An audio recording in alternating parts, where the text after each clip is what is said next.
Some of y'all may be saying, it's about time you weighed in on this Trayvon issue, Zoe. Sorry, but unlike a lot of commentators and organizations out there, I'm not eager to load my mental magazine with a bunch of hollow points and shoot off my mouth to do more damage to the situation. Trayvon's death is a tragedy, and I can't speak on it with certainty, but there's another tragedy along with this that I am certain of.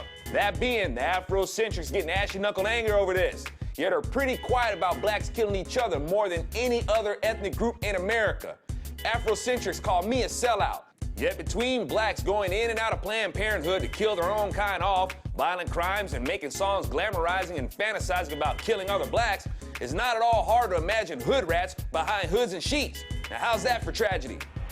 I think what's happening. Propaganda.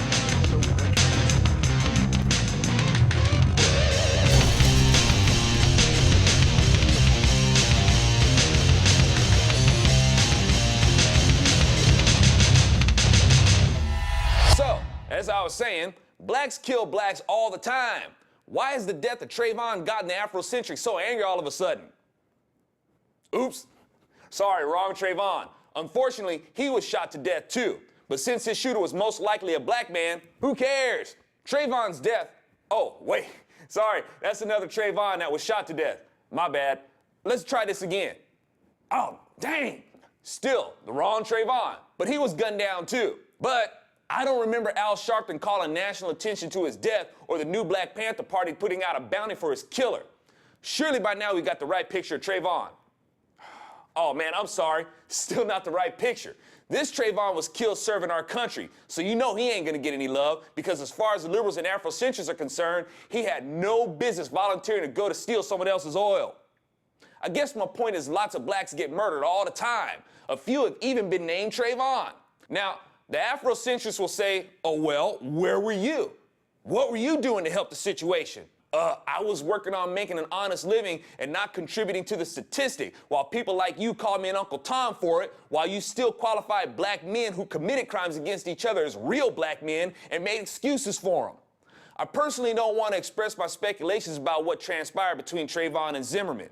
Zimmerman is still innocent until proven guilty, and Trayvon is a young man that lost his life.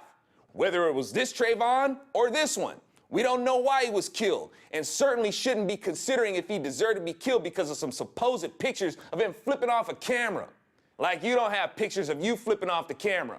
Even George W. Bush has pictures flipping off the camera. Now here's a prime example of why I'm not so quick to air my opinions about what happened between Trayvon and Zimmerman, because I don't want to sound anywhere near as half-cocked and whacked out as this guy. You can't arrest somebody. They have not been charged with anything. That's still being investigated. Well, according to the street people's law, he has been charged with murder. According to the what? I do believe he said street people's law, Anderson. According to street law. According to God's law. Whoa, Hoss. Don't try to drag God into your laws. That's taking the Lord's name in vain. And that's trying to make a graven image out of him and trying to shape him to suit your ideals. That's a violation of some top 10 no-nos, sir. You don't seem to speak or read very well. Let's continue.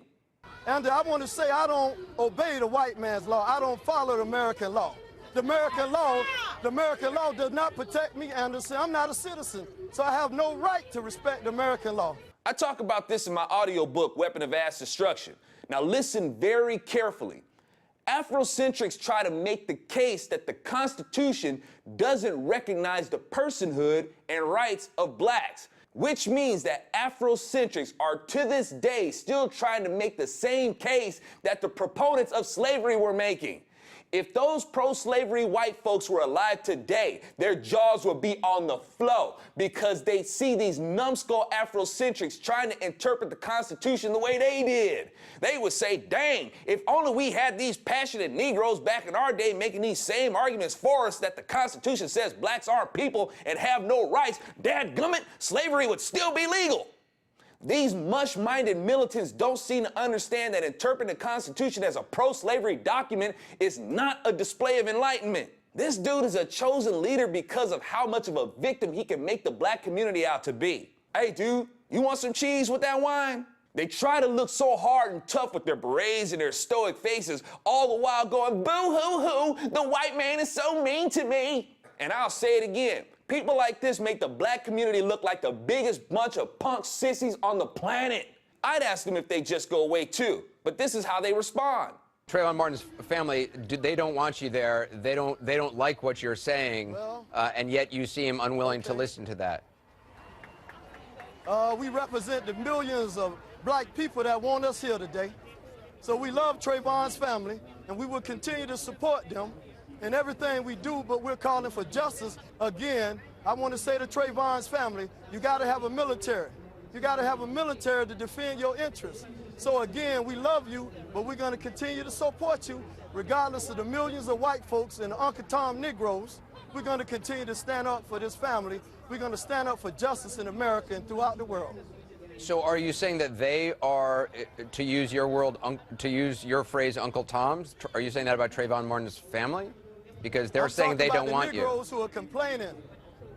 I didn't say them. I say the Uncle Tom Negroes who are complaining about the presence of the new Black Panther Party. But his family is complaining about your presence. His family is complaining about your presence. I would love to sit down with them. They don't. Apparently, they don't want to. I think it's white folks that's complaining. So quick to call someone else an Uncle Tom. What a self-loathing bigot. We can make a citizen's arrest when the United States government will not do their job. According to the Constitution, we have that right. And I want to say I don't obey the white man's law. I don't follow the American law. The American law does not protect me, Anderson. I'm not a citizen. I tried to find something I could agree with this dude on, though. How about this? But we want the United States government to do their job. But if y'all would do the job, we wouldn't be here today. Hey, that kind of sounds like Jan Brewer when she says that Arizona has the right to protect its border when the government won't do its job. I think Jan Brewer could be the leader of the new Black Panther Party. She could be the Grand Cougar. I'm Alfonso Rachel with Zonation, where my prayers go out to Trayvon's family, and I hope they can see the exercise and exploitation and how liberals and Afrocentrics are trying to make a name and a dime off her son. Liberals claim to hate opportunism so much, but are pretty much always the worst offenders. According to the street people's law, he has been charged with murder. according to the what?